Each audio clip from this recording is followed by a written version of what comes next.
माणसांपेक्षा कधी मोठं व्हायचं नाही. एक आईबापापेक्षा कधी मोठं व्हायचं नाही आणि गुरुपेक्षा कधी मोठं व्हायचं नाही. कोणापेक्षाही मोठे व्हा तुम्ही, कोणापेक्षाही व्हा, पण आईबापापेक्षा मोठं व्हायचं नाही.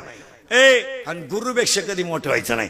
महिला मंडळ, तुम्हाला जर कधी कोणी विचारलं सासू सासरे तुमच्यात आहेत का, तर तुम्ही त्यांना उलटवूच सांगायचं मी त्यांच्यात आहे. असं नाही म्हणायचं ते माझ्यात आहे. तुम्हाला ती फुगीरपणाची सवय लागली माझ्यात असं बुकायचं नाही. मी त्यांच्यात आहे का, विहीर त्यांचे, जमीन त्यांचे, जो खिलारी माझ्या ताब्यात आहे तोही त्यांचा आहे. फक्त मी त्याला ये संटो असल्यामुळे तो माझं सोडून कोणचं ऐकत नाही. दोघांपेक्षा कधी मोठं व्हायचं नाही. या आईबापापेक्षा मोठं व्हायचं नाही आणि गुरुपेक्षा कधी मोठं नाही. थोडं वाजवता यायला लागलं का ते म्हणते आमच्या गुरुलाच बोल येत नव्हती. थोडं गाता यायला लागलं का ते म्हणतं गुरु माया पुढं वाजितच नव्हता.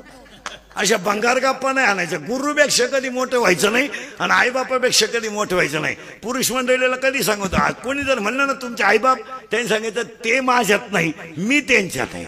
सगळं त्यांचं आहे, मी त्यांच्यात आहे. सासरे माझ्यात आहे. एका गावात एक कार्ट होते, त्याला पाहिलं का बँडवाल्याला घाम यायचा, इतकं माझं तेल मरणाचं नाचायचं. म्हणून त्याच्या बापानं त्याला कोल्हापूरला नेऊन घातलं. भेषात कमी म्हणले पैलवान होईल. ते घातलं पंढरपूरला नेऊन. ते पंढरपूरला गेलं कुस्त्या खेळायचं, ते नुसते अंडेच हाणायचं, पण ते अंडे फोडून नव्हतं खात,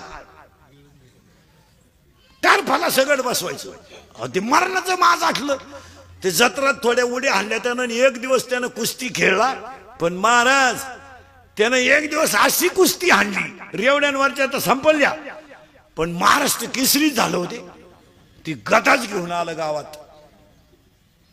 गदा घेऊन आलं गावात म्हणल्यावर लोक म्हणले पहा आपल्या गावाचं नाव एवढं मोठं केलं त्यानं, त्याचा सत्कार ठेवा. गाव बिघडोय लोक राहतात, सत्कार ठेवा. सत्कार बित्कार झाला, नाश्ता बिष्टा झाला. मग एक जण म्हणला त्याला 2 मिनिटं बोलू द्या. आता आपल्याला माहित होते ते भंगारे काही बोलत, कार्यक्रमावर पाणी पडल, पण काही होऊन द्या, बोलू द्या बोलू द्या. आणि ते उठलं बोलायला. आता ते याडच होतं. त्यानं पहिला दणका वापरला भाषणात, गावाची तर झिरावली. गाव मला लय नाव ठेवत होतं ना, गावाची तर झिरावली. आता एकच इच्छा आहे फक्त, एकदा गुरु उलटा पालटा करायचा बस. लोक म्हणले का आला या औषध, काही काम होतं घ्यायला बोलवायचं. का आला बोलवायचं. ते गेलं घरी, ते गेलं गुरुकडे गेलं. तर गुरु भजन करीत होते, हा गेला. आणि गुरु भजन करीत होते तर हा गुरुकडे गेला. गुरु म्हणले कल्याण. तो म्हणला कल्याण नाही, भिवंडी नाही, उद्या आपली होणार. गुरु म्हणला आता माया दिसत्यात बरगड्या, तू मोकार माझाटलाय, तो एक कवळी घातली तर मला पायाला सुद्धा होणार नाही. ये बा उद्या. हे गेलं ना, अख्ख्या रात खोलीत उड्या हाणायचं, व्यायाम करायचं. 3 वेळा हंड्याची मांडणी पडली त्याच्या बोकांडी. आणि सकाळी 5:50 लंगोट बिंगोट लावूनच निघलं गुरुकडं. आणि गुरु पुढं नुसत्या मांड्याच वाजवायचं. गुरु म्हणले मिठला आपला आता हा कवळी हाणणार ना आपला कार्यक्रम म्हणा. गुरु असे लंगोट लावून उभे राहिले. यानं काय बोलणार, यानं त्याला कवळी मारायची काही गरज नाही ना गुरुला. पण हे जसं गेलं तसं त्यानं गुरुला कवळी मारली. गुरुनं एकच डाव टाकला, असं उलट पालट केलं, तोंडातच माती गेली. तो उठला म्हणला सगळ्यात नालायक गुरु आहे तुम्हाला. म्हणला काय, तो हा डाव मला का शिकवला नव्हता. तो गुरु म्हणला हा डाव आज वापरायचा होता, मला माहित होतं तू त्या मापातला नाही. मग सगळ्यांनी धनुष्य पाहिलं आणि सगळे निघून गेले. आणि ह्या पठ्ठ्यानं मांड्या वाजवल्या. मांड्या वाजवल्या. सीता आता पण रक्की नावडाला मिळणार. सीता लागली रडायला. सीता शिळतेच्या डोळ्यात पाणी आलं. हा मांडी वाजवतोय, याला झाली ताकद जास्त, हा धनुष्य उचलणार. आणि मी रामाची न होता रावणाची होणार. तिने लगेच या देवांना हाका मारले. नंगाट देव, हे मसोबा बैरोबा बिरोबा, हे रश्यावरचे देव, हे कांदा बुक्कीत फोडणारे देव. एकूण हरिपाठात अभंग आहेत 27. त्या 27 अभंगामध्ये 108 वेळा हरी शब्द आलाय. 108 वेळा. मोजून पहा घरी गेल्यावर. 108 वेळा हरी शब्द आलाय. म्हणून तर ज्यांच्या गळ्यात माळ आहे त्या माळीत मणी 108 आहेत. माळीत मणी 108च का, याला 3 कारण आहेत. एक, हरिपाठात हरी हा शब्द 108 वेळा आला. पहिलं शरीर आहे हे 36 तत्वाचं आहे आणि 3 गुणाचं आहे आणि 36 गुणिले 3 108. मग माळीत म्हणी 108च का? माळीत म्हणी 108 का? उत्तर, हरिपाठात हरी हरी शब्द आला 108 वेळा. तीर्थ आहे जगात 108 आणि तिसरी गोष्ट शरीर आहे 36 तत्वाचं. 36 तत्वाचं मोजायचं. हे शरीर 36 तत्वाचं आहे. मोजून दाखवतो पटकन पटकन. जेवढे ध्यानात राहतील तेवढे ध्यानात ठेवा. 36च्या 36 याच्यात मोजतो. मानेपासून वर 5, मानेपासून खाली 5, 5 आणि 5. आता हिशोब काला 36 मोजायचे. 5 आणि 5 10. मानेपासून वर इंद्रिय 5 आणि मानेपासून खाली 5, 5 आणि 5 10. या 10 जणांना 11 शत्रू आहेत. बाहेरून 5, आतून 6. बाहेरचे 5 शब्द, रूप, रस, गंध, स्पर्श. आतले 6 काम, क्रोध, लोभ, मद, मत्सर, अहंकार. 6 5 11. 11 10 21. किती राहिले मोजा बरं का? आता ध्यानात ठेवा. 36 करायचे. 21 आले. आता शिल्लक किती राहिले? 15. पंच प्राण, पंचमहाभूत आणि पंचतत्व. 5 त्रिक 15. 15 आणि 21 36. 36 गुणिले 3 108.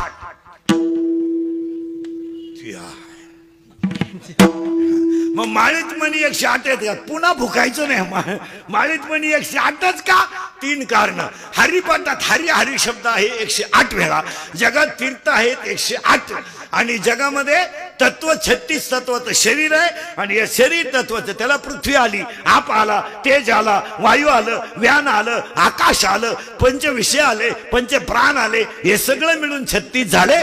36 गुणिले 3 गुण. 36 त्रिक 108. माळीत म्हणी 108.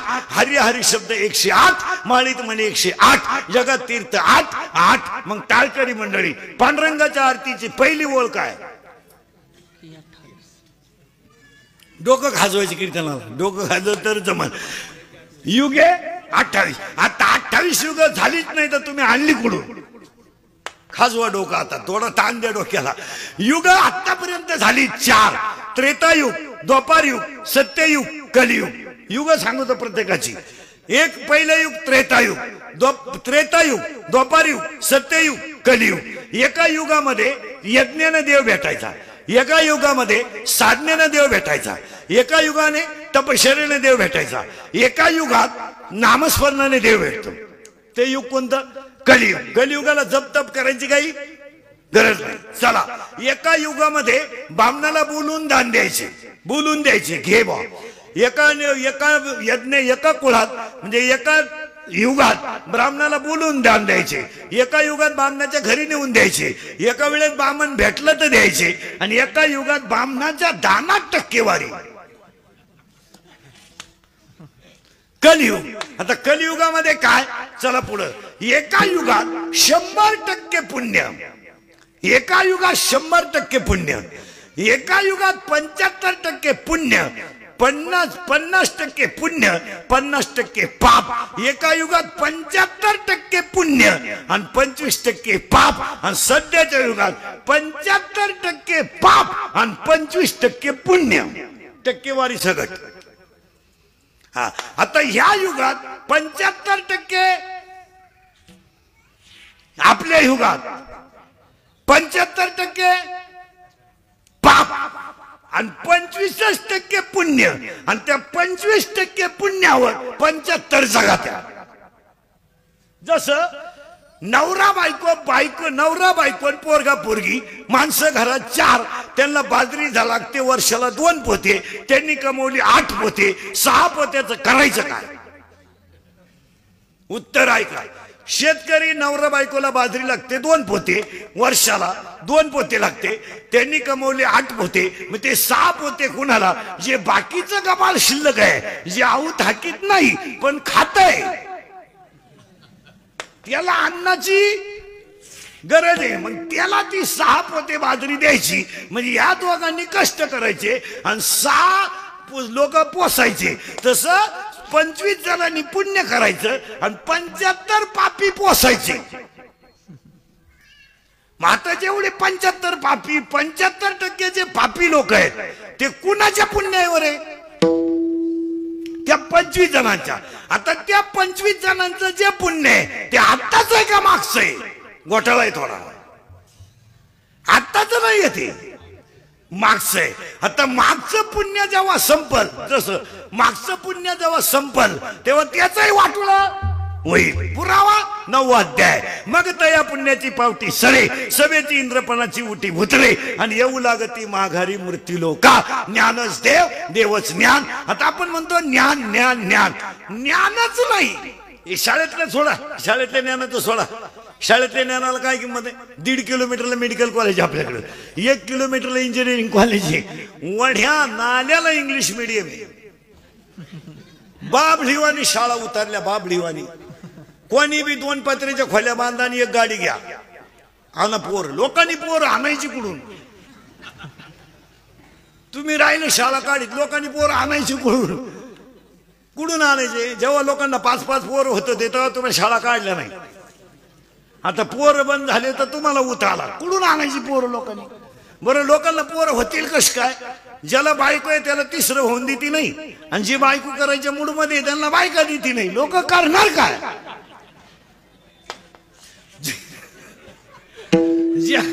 ज्याला बायको आहे त्याला तुम्ही तिसरं पोरग होऊन देती नाही, आणि जे बायका करायच्या रेंज मध्ये त्यांना तुम्ही बायका देती नाही, आणि शाळा काढल्याशिवाय तर म्हणजे तुम्ही लोक काय करता? असं झालं. तसं नाही, ते त्याला उत्तर पहा कसं आहे. ज्ञानच वेगळं आहे आणि देव वेगळा आहे असं नाही, ज्ञानच देव आहे. तसं एका मिनिटात सांगतो. आता टाळकरी बिळकरी मालकरी मंडळी, पखोदे बिखोदे, गायकवाद, महाराज बिराज मंडळी. रामाच्या बापाचं नाव काय? सावध राहायचं बरं का, परत घोटाळा करा. रामाच्या बापाचं नाव दशरथ आहे. दश म्हणजे किती आहे? महिला मंडळ. दश म्हणजे किती? तुम्हाला एका मिनिटात रामायण सांगतो मी, एका मिनिटात. रामाच्या बापाचं नाव काय? दशरथ. दश म्हणजे किती आहे? 10. इथून वर इंद्रिय किती आहे? 5. आणि इथून खाली किती आहे? 5. 5 आणि 5 मग दशरथ. दशरथ हाच दशरथ. एका जागेवर बोंगवतो तुम्हाला 2 मिनिटात. काय झालंय? शेतकरी माणूस, शेळ्या पाळणारी माणसं पहा, शेळ्या पाळणारी. शेळीचं बकरू पिऊ नये म्हणून त्याला आळापणी घालते. पण आळापणी घालताना असं घालतंय, ते फडक्याला शेण चुळीते आणि सडाचं तोंड पॅक करते. ही कोणत्या ग्रंथातली ओवी आहे? खाजवा डोकं तुम्ही 2 मिनिटं. शेतकऱ्याच्या शेळीचं बकरू पिऊ नये म्हणून शेतकरी शेळीला आळापणी घालते. आळापणी घालते म्हणजे फडक्याला शेण चुळीते आणि सडाचं तोंड पॅक करते. ही ओवी भागवतात आहे का ज्ञानेश्वरीत आहे का गाथ्यात आहे? ही ओवी शेतकऱ्याच्या गाथ्यात आहे. आणि शेतकऱ्याचा गाथा कोणाला सापडणार नाही. काही शेतकरी त्याच्या पुढचे त्याच्यात काटा घालते. बकरू प्यायला सुटलं का असं मूड मध्ये जातं, ते नागपुडीत काटा, मरण तर दूध प्याणार नाही. आता ह्या ज्या ओव्या आहेत या वाचायच्या नसत्यात. आता फक्त एका मिनिटात रामायण, जरा फास्ट आहे थोडं, घुसल तेवढं डोक्यात घ्या. रामाच्या बापाचं नाव दशरथ. दश म्हणजे 10. मानेपासून इंद्रिय 5 आणि मानेपासून खाली 5. 5 आणि 5 हा दशरथ. आता दशरथाला राण्या बोला पटकन, आजरी पटापट बोला. दशरथाला राण्या 3. कौशल्या, सुमित्रा, कैकेयी. झालं. प्रकृतीला 3 गुण, रजगुण, तमगुण, सत्वगुण. जागेवर उत्तर त्याला. आता दशरथाला पोर मामला, दशरथाला पोर 4. राम, लक्ष्मण, भरत, शत्रुघ्न. अंतकरणाला कप्पे 4. मन, बुद्धी, चित्त आणि अहंकार. झाले 4. मन, बुद्धी, चित्त आणि अहंकार. अंतकरणाला कप्पे 4. दशरथाला पोर 4. प्रकृतीला गुण 3. दशरथाला राण्या 3. हा, असं फायनल करून घ्यायचं. इंद्रिय 10. बरं, त्याच्यात पहिला वनवासाला कोण गेला? राम, त्याच्याबरोबर गेला लक्ष्मण, दोघांबरोबर गेली सीता. मग राम आहे ज्ञान, लक्ष्मण आहे वैराग्य, सीता आहे भक्ती. पहिलं जातं ज्ञान, त्याच्या मागे येतं वैराग्य. पुरावा अध्याय नंबर 15 ओवी नंबर 35. विरक्ती वाचुनी ज्ञानाशी तगणेच नाही. ज्ञान हे वैराग्याशिवाय कधी टिकू शकत नाही. मग पहिले गेली राम. बरं सीता सोडवली कोणी? बॉम्बला, हनुमंतानं. आणि पळवली कोणी? रावणानं. मग माळकरी मंडळी उत्तर द्या आता. हे धनुष्य जो उचलेल त्याला माझी सीता माळ घालेल, हे वाक्य कोणाचं आहे? जनक राजा. सावध राहायचं बरं का, परत घोटाळा नाही करायचा, तिथंच फिरायचं आपल्याला. हे धनुष्य जो उचलेल त्याला माझी सीता माळ घालेल. म्हणजे सीता जनकाची कोण आहे? सीता जनकाची मुलगी. आता जो धनुष्य उचलेल त्याला मी मुलगी देणार. मुलगी भंगार भुंगाराला कोणाला देणार नाही, येडपाटाला देणार नाही. ज्याच्यात घमेंट त्यानं यायचं, धनुष्य उचलायचं, मुलगी देणार. सगळे लोक आले धनुष्य उचलायला. पहिले लोक आलेले लोक सीता पाहिला आलते का धनुष्य? त्यांच्या डोक्यात काय होतं? बारीक खाजवा डोकं. त्यांच्या डोक्यात होती सीता. धनुष्य तर आपण सहज उचलू, म्हणजे सीता आपल्याला मिळणार या अपेक्षेनं आले होते का निरापेक्षेनं? का जागणारच नाही तर काय करते सीता उचलून? आपण धनुष्य उचलणार आणि आपण मारणार, म्हणजे आहे ती रांडकी होणार. हे झटे करण्यापेक्षा तू सीता तुला लकला, आम्हाला नको. निम्मे राजे जनका स्वयंवरातून चालले. जनकानं त्यांना विचारलं का हो चालले? ते म्हणले पाहायला आलतो. सीता नको आम्हाला, फक्त धनुष्य पाहिला आम्ही. कारण त्यांनी कॅपॅसिटी ओळखली, आपल्याच्यानं सीता मिळू शकत नाही. पण या पठ्ठ्याला आमंत्रण नव्हतं. कोणाला? रावणाला. आणि रावणाला आमंत्रण नव्हतं पण आलाच. आणि तुमच्या माझ्या शरीरात, सगळ्यांच्या शरीरात आमंत्रण नाही पण आला. त्या रावणाचं नाव आहे अहंकार. तुमच्या माझ्या सगळ्यांच्या शरीरात काय आहे? रावण. रावण अहंकार. लाल कांद्याचे पैसे झाले, सासऱ्याने ट्रॅक्टर घेतला डाळिंबातला. सुनबाई म्हणली मा पाय लागला, ट्रॅक्टरच आला. आता तुहा पाय इतका चांगला होता तर तुझ्या बापाला का ग जप्तीची नोटीस आली? तिला मी कष्ट करते याचा काय झाला? अहंकार. दोन भाऊ वाहिले निघले, थोडल्यानं जीसीपी घेतला. जीसीपी धाकट्या मोरीत आंघोळ करीत होता. बायकोनं उघडा वडीत आणला बाहेर आणि त्याला म्हणली पाय पाय पाय. एकत्रपणा ढापलं ना, आता बाहेर काढलं तर म्हणला पाहतो पण अंडर पॅन्ट पिळू दे ना, गार आठलो मी. काय झाला तिला? ग. आता ऐका, त्या राक्षसाचं नाव काय? रावण. आणि तो रावण आला. पण इथं शब्द लय बारीक बारीक आहे बरं का, गोष्टी नुसत्या पाठ नाही करायच्या. रावण आला आणि रावण जनकाला म्हणतो का रे, एवढं मोठं स्वयंवर मांडलं, मला आमंत्रण का नाही? का नाही? का हा शब्द सुद्धा परत अहंकाराचे. का नाही? जनक हुशार होता. जनकानं सांगितलं याला जनकानं सांगितलं याला काय झालंय? अहंकार. मग जनकानं एकच उत्तर दिलं, रावणा तुझ्यासारख्या एवढ्या मोठ्या सम्राटाला धनुष्य उचलायला बोलवलं म्हणजे तुझा अपमान आहे. बिघडला रावण, फुगलं रावण. बसा. हे बारीक देव घेतले, यांनी घेतलं बारीक रूप आणि हे जाऊन बसले धनुष्याच्या टोकावर. बारीक प्रश्न विचारणारे बरं का मी, आता नुसती गोष्ट नका ऐकू. आणि धनुष्याच्या टोकावर बसले. रावणानं धनुष्य उचललं, 2-4 बारकाड्या मोडल्या रावणाच्या. रावण काय मेलं बिलं नाही, नुसतं कानायचं. रावणाच्या अंगावरचं धनुष्यच उचलायला कोणी नाही. महाराज रावणाच्या अंगावरचं धनुष्य उचलायला 200 माणसं लागली. इतकं जड धनुष्य होतं ते. आता रावणाच्या अंगावर जे धनुष्य होतं ते उचलायला 200 माणसं लागली. ते धनुष्य उचललं. नीट ऐका, उत्तर तुम्ही द्यायचे. आता रावणाच्या अंगावर पडलेलं धनुष्य उचलायला 200 माणसं लागली. इतकं धनुष्य जड होतं. ते धनुष्य सीता अंगणात घोडा घोडा करून खेळत होती. ते धनुष्य सीता अंगणात घेऊन घोडा घोडा खेळत होती. तर ते धनुष्य रावणाच्या अंगावर पडलं तेव्हा उचलायला 200 माणसं लागली. मग ती सीता रावणानं उचलली कशी? 5 मिनिटं घ्या तुम्हाला सगळ्यांना. 5 मिनिटं घ्या, निवांत डोकं खाजून मला उत्तर द्या. रावणाच्या अंगावर पडलेलं धनुष्य उचलायला 200 माणसं लागली. एवढं धनुष्य जड होतं. ते धनुष्य सीता अंगणात घेऊन घोडा घोडा खेळत होती. तर ती सीता रावणानं उचलली कशी?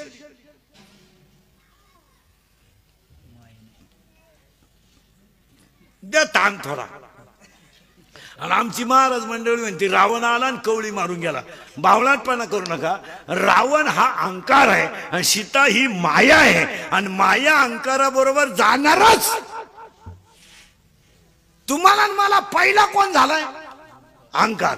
त्यामुळं तयार कोण झाली? माया. हे माझं आहे. आणि अहंकार आणि माया एकत्र आली का सीता रावण येणारच. मग हनुमंतासारखा भक्त जेव्हा येईल, याचा अर्थ असा, अंतःकरणात भक्ती उत्पन्न झाली का अहंकार गळतो. अहंकार गळला का माया तुटते. आणि माया तुटली की तो देव होतो. तुम्ही देवा ते भजाल, देव तुम्हा तृष्टवेल. आणि परस्पर घडेल प्रीती जेत. आज्ञापक व्हाल आणि वाचा सिद्धी पावा. अध्यात्म व्हायचं एवढं. अशा उरफाट्या पोथ्या नाही पाठ करायचं. काही लोक म्हणले बा वाल्यानं 7 रांजण बामनं मारली. एवढी बामनं आणली कुठून होती? 7 रांजण बामनं वाल्याला सापडली कुठं? बरं सापडली तर सापडली, जाऊ द्या मरू द्या. इथं 2-4 गावा मिळून एक बामन आहे, त्याला 7 रांजण कुठं सापडले? बरं सापडले तर सापडले. बामनं डोंगराला गेलती का आला? त्याला गावातलंच खापणं ती का डोंगराला ती. लोकांनी असेच उरफटे पोथे वाचल्या. वाल्यानं एक बामन मारला का खडा टाकायचा. आणि एवढी बामनं होती का भाऊ? मग तुम्ही म्हणाले वाल्याची गोष्ट कशी आहे? एकाच वाक्यात उत्तर. वाल्यासारखा सज्जन माणूस नव्हता, फक्त वाल्याला संगत वाईट होती. आणि 3 गोष्टी माणसानं जपून वापरावा. 1, अंगातली ताकद, खिशातला पैसा आणि आयुष्यातली वेळ कधी बोगस घालू नये. कधी बोगस घालायचे. अंगातली ताकद नको तिथं. मोर्चे काढायला काय वापरिता? दंगली करायला काय वापरिता? काय दंगली करायला अंगातली ताकद काय वापरायची? मारामारी करायला काय वापरायची? एखाद्याला घोडा लावायला काय वापरायची? अंगातली ताकद चांगल्याच ठिकाणी वापरा. आणि कोणी वापरली ऐका. अंगातली ताकद ज्यानं वापरली त्याचं उत्तर ऐका. वय होतं 16 वर्ष, पण जगाची आई ज्ञानेश्वरी लिहिली. वय होतं 22 वर्ष, समाधी घेतली तर जगाचा बाप रडला. महिला मंडळ देवासमोर राहिल्याबरोबर देवाला फक्त हात जोडून सांगितलं, मला बेदरच्या भाषेची माणसं माझ्या मागे लागलीत, माझं शरीर तुझ्यात रूपात करून घे. कानोपात्रा कायमची स्थिर झाली. अंगातली ताकद जपून वापरा. जपून वापरा. ती कुठे वापरण्यात काय मजा नाही. उंदीर उंट उंट उंट उंट बिगर पाण्याचा 3 महिने राहतो. उंदीर बिगर पाण्याचा 6 महिने राहतो. आणि घोरपड बिगर पाण्याची 1 वर्ष राहते. परत ऐका. उंदीर पाण्या वाचून 3 महिने राहतो. उंदीर 6 महिने राहतो. आणि घोरपड 1 वर्ष पाणी नसली तरी राहते. पण मासा नुसता पाण्याच्या बाहेर आला तरी मरतो. तुम्ही चोराच्या संगतीत जरी बसले ना तरी चोरी करायची बुद्धी होती. नुसतंच महाराजांची भाषा आहे, बैसता चोराचे संगती. तुकोबाराय म्हणले चोराच्या संगतीत बसले ना तुम्ही, संगती चोऱ्या नका करू. नुसते संगतीत जरी बसले तरी तुमची बुद्धी भ्रष्ट. तरी माणसाला सगळ्यात महत्वाची गोष्ट संगत चांगल्याची पाहिजे. आणि माणूस जलमताना कधी वाईट नसतो. लोक नुसते म्हणतात तो माणूस वाया गेला. संगत चांगल्याची असून वाया गेला असं कधी घडणार? माणसाला हलकट क्वालिटीची संगत मिळाली का तरच बरबादी. चांगल्यात बसलो का मरल माणूस. मालकऱ्यात बसलो कोणाचं वाईट झालं असं जगात इतिहास आहे का? ज्या माणसाचा जगात इतिहास आहे का मालकऱ्यात बसला आणि त्याचं वाईट झालं. संसारात वाईट होईल पण जगण्यात वाईट नाही होणार. संसारात कमी जास्तपणा होणारच. संसार येतो तो अपुरा राहील किंवा पुरा राहील त्यात एवढा विषय नाही. मालकरी काय सगळेच मालकरी कल्याण होईल असं नाही. पण मालकऱ्यात बसणारा माणूस बरबाद तरी होणार. हे कधी ध्यानात ठेवायचं. वाया नाही जाणार. वाया नाही. काही लोक म्हणते तुम्ही खेळत नाही, फक्त जुगारी पशी बसवतो म्हणल्यावर राणी पाहतो, राणी पाहिली का गुल्ल्या उठला का गुंठा गेला. माणसं नुसतं म्हणते मी करीतो. तुम्हाला साधी गोष्ट आहे महाराज. आणि लोकांनी उरफाट्या पोट्यापात केल्या. माणसं म्हणत तसं नाही. ते मांजरीच्या पिलाला धोका तिच्या पिलापासूनच, बोक्यापासूनच. कधी ध्यानात ठेवायचं, मांजरीच्या पिलाला सगळ्यात मोठा धोका बोक्यापासून आहे. सापाच्या पिलाला सगळ्यात मोठा धोका त्याच्या आईपासून आहे. सगळ्यात. सापाची आई पिलं होत असताना, महिला मंडळ, सापाची आई पिलं होत असताना शेताच्या बांधानं पळते आणि पळत असताना पिलं मागं पडतात. ती काय करते, पिलं मागं पडत असताना गारक्यात फिरते. जेवढे सापडले तेवढे खाऊन टाकी. जे जन्मल्याची संख्या एकदम कमी. सापाला आयुष्य किती माहिती का, 1000 वर्ष. 1000 वर्ष पठ्ठ्या मरत नाही साप. आणि तो कोणची गाठ घेत नाही. असं कोण नाही साप दिसतो का, कोणची निम्म्यापाशी. याच्यातल्या काही जणांनी अजून पाहिले नसेल. साप असं कोणची गाठ नाही घेतली. जो माणूस आपला कट्टर दुश्मन आहे आणि तो जर मेला तर तो साप होऊन त्याची गाठ घेतो. अरे कोणाची गाठ घेत नाही साप कधीच नाही कोणाला भेटला. साप असा पागल बिगल आहे, कोण नाही उठला जे हरी असं भेटतो. साप कधी बी बदला घ्यायलाच दिसणार मला. साप तसा दिसणार नाही. साप कधी दिसणार नाही तसा. जसं सकाळी उठल्याबरोबर, माळकरी मंडळी, सकाळी उठल्याबरोबर जर कोंबडीची विष्ठा पायाखाली गेली तर एक ब्राह्मण मारल्याचं पाप आहे. आणि ह्याच पापाचा लोक हिशोब धरती नाही. कोंबडी म्हणजे खेळ नाही, ती नर्तकी आहे. ती काही खट्याळबाई आहे. ती पूर्वी बारबाला होती. कोंबडी कोण आहे महिला मंडळ? कोंबडी इंद्राच्या दरबारात नाचणारी नर्तकी आहे. वा, अप्सरा होती ती. तिला अधिकार दिलता चांगला. इंद्रा पुढे नाचत होती ती. पण ती दारू पिली एक दिवस वर. नाचताना तिचा तोल गेला.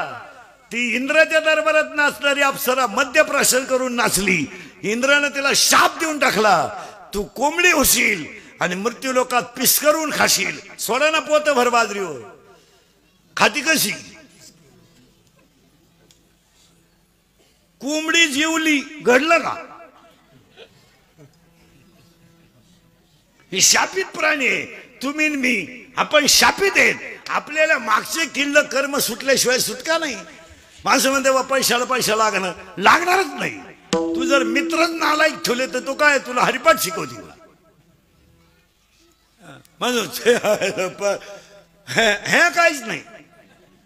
हे काहीच नाही. तिथं कर्मता बसायचं आणि पुढे चालायचं. असं बरळायचं नाही. माझं नाही तुझं नाही. देव देवाच्या बापाला सोडित नाही तर तुम्हाला काय सोडेल? तुम्हाला काय सोडीन, मला कोणाला सोडीन? त्याचा बाप त्यानं सोडला नाही. त्याचा बाप सुद्धा त्यानं बायकोच्या मांडीवर मारला. मांजरीच्या पिलाला धोका बोक्यापासून, सापाच्या पिलाला धोका त्याच्या आईपासून, मांजरीच्या पिलाला धोका बोक्यापासून, सापाच्या पिलाला धोका त्याच्या आईपासून, आणि तुम्हाला आणि मला धोका फक्त 3 माणसांपासून. एक मित्र. अंडरलाईन. आता कार्यक्रम संपले आपली मित्र तपासायची. त्या सांगितले तुही माझी शेवटची भेट, परत आपली गाडी घ्यायची नाही. तो म्हणला मी तुझ्या गाडीवर आलो पायी. तो म्हणला माणूस की उडत गेली माणूस. एक मांजरीच्या पिलाला धोका बोक्यापासून, सापाच्या पिलाला धोका त्याच्या आईपासून, आणि तुम्हाला आणि मला धोका 3 माणसांपासून. एक मित्र, 2 भाऊबंद आणि 3 पाहुणे रावळे.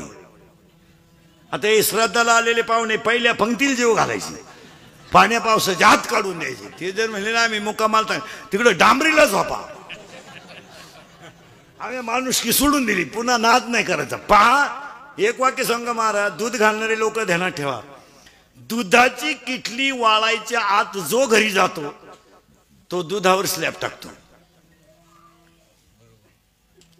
दुधाची किटली वाळायच्या आत जो दूध घालून घरी जातो तो दुधावर स्लॅब टाकतो. जो किटली इसरून येतो त्यानं गाई जरी कापून खाली तो सुधारणार नाही. दूध घालणारे लोक अंडरलाईन करून घ्या वाक्य. किटली वाळायच्या आत.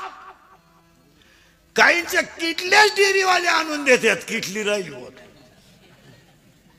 काहींची तर बापाची किटली सरली, पोराला धाब्यावर सापडली, द्यायला आमचीच किटली.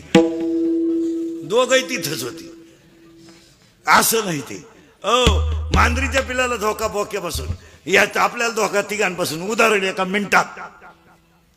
भाऊबंद, आता भाऊबंदापासून पहिला धोका, पहिला मित्र, दुसरे भाऊबंद, 3 पाहुणे रावळे. पुन्हा उत्तर नीट ऐका. 80,000 बायका, 1 लाख पोरं, 1.25 लाख नातू. टेली मारा बर का. 80,000 बायका, 1 लाख पोरं, 1.25 लाख नातू. एवढी इस्टेट होती रावणाची. रावणाच्या घरात माणसं होती 4,30,000. 4,30,000. कोणत्याही मतदारसंघात रावण उभा राहिला असता. 4,30,000 गठ्ठा मतदान. फुटायचं नाही, कोणाला पाजायचे नाही. आता आज जे निवडून येते नाही यांनी एक करायचं, फक्त गेलेल्या पैशाची टॅली करायची आणि पडलेल्या मतदानाची टॅली करायची आणि त्याला भागायचं. एक मत केवढ्याला पडलं एवढी टॅली काढायची. खर्च कोणता काढायचा माहिती का? खांड खुंड, रसा बिसा, झुला बिला, उलट्या बिलट्या, रात्री वाटलेले वाटायला दिलेले सगळ्याची टॅली करा. सभेच्या खर्चाची टॅली करा. ग्राउंड साफ टक्करची टॅली करा. माईकचे वजा करा, कोंबडीचे वजा करा, रश्याचे वजा करा, कार्यकर्त्यांच्या रॅलीचे वजा करा आणि पडलेल्या मताला त्यांना भागा. केवढ्याला मत पडलं? एकही माणूस 10,000च्या खाली नाही. काढा नाही हिशोब, मी बराच हिशोब काढ सकाळी उठल्या उठल्या. एकही माणूस 10च्या खाली नाही. 10,000ला एक.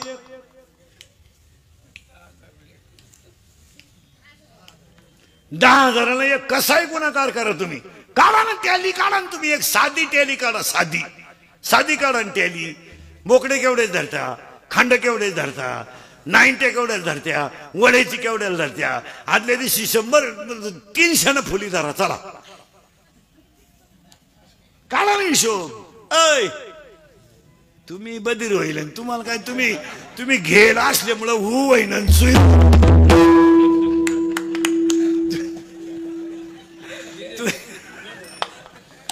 तुम्हाला वाटलं द्यायला आपले 300 का बाबानं पाहिले काय नु मरू द्या.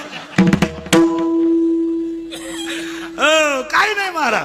4,30,000 माणसं रावणाच्या घरात. हिशोब काढा बरं का शाळेतले पोरं. 80,000 बायका आणि 1 लाख पोरं. किती झाली? 180.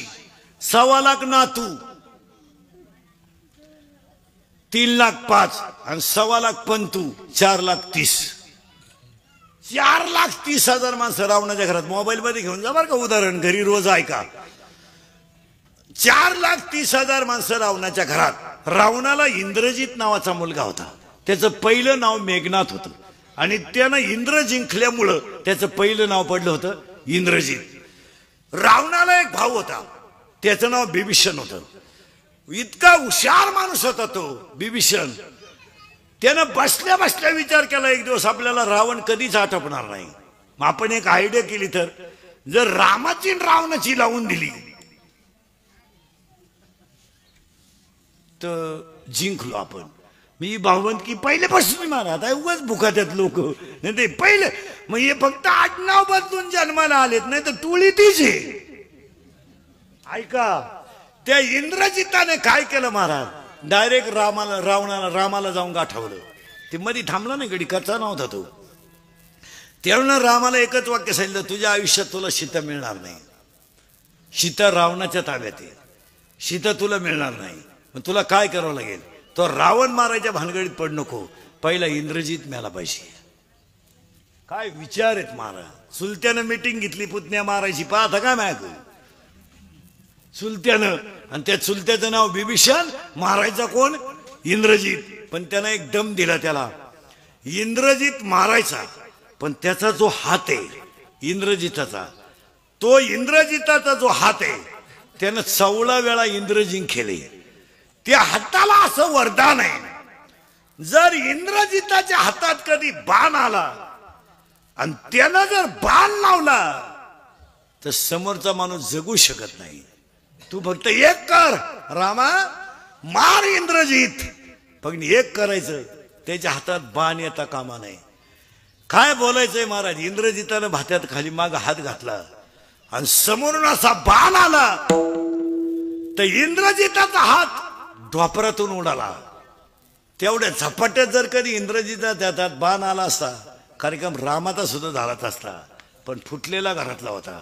तो तुटलेला हात अंगणात पडला. भूकंपासारखा आवाज झाला आणि इंद्रजितात हात अंगणात जाऊन पडला. रावणाची बायको बाहेर आली. माईला म्हणलं सुलोचना. तिचं नाव सुलोचना होतं. पतिव्रता होती. पतिव्रता कळतं तुम्हाला? म्हणजे परत माय 5 मिनिटं जातील असे. पतिव्रता ह्या शब्दाचा अर्थ असा आहे, पतीच्या अगोदर नंतर झोपते ना अगोदर उठते तिला पतिव्रता म्हणतात. आपल्या घरात पाणी कोणता पितर आहे, पप्पा का मम्मी? पप्पा. बरोबर आहे.